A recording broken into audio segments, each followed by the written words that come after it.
Florida, Florida, Florida, as if we weren't already must-see TV come election season. Now all the newbies moving here means we've got even more political power. Glad you're up with us on Nightside. I am Ryan Bass. And I'm Carolina Leeds. So new data tonight from the U.S. Census Bureau showed our population grew by more than 14% over the last decade. And more people means we get more say in D.C. Now, across the country, we are one of 6 states gaining seats. One more electoral vote means we have even more power to pick the next president. By the way, 7 states are losing seats in the U.S. House of Representatives. Florida, not one of them. As 10 Tampa Bay's Josh Adorowitz explains, an extra congressional seat for the U.S. means more money and power to decide where that money gets spent on things like roads and hospitals where you live.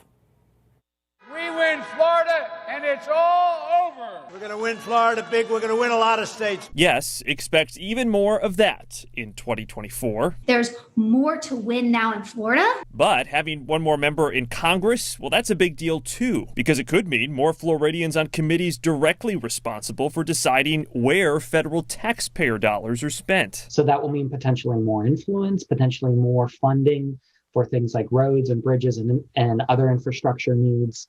More people at the table for Florida. But first, it'll be up to the state legislature to decide where that new congressional district will actually go. What that means is that it's going to be a political battle as to how we draw these districts. So if Republicans are in power in the state right now, then Republicans hold the advantage in figuring this out.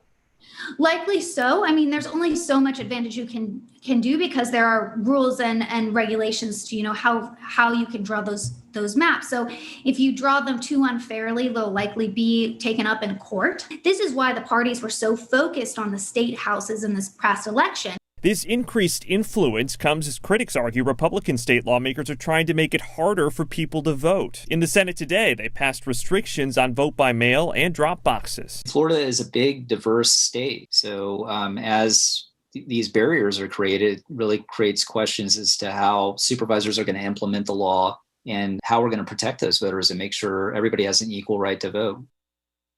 As Josh mentioned, the state will now begin the process of redrawing the lines. Here's a deeper dive on how the redistricting process actually works. First off, this map you see right here, it gets thrown out. Lines will be redrawn to make room for the new district. Again, Republican legislators have complete control of drawing that map, but that's not the case everywhere.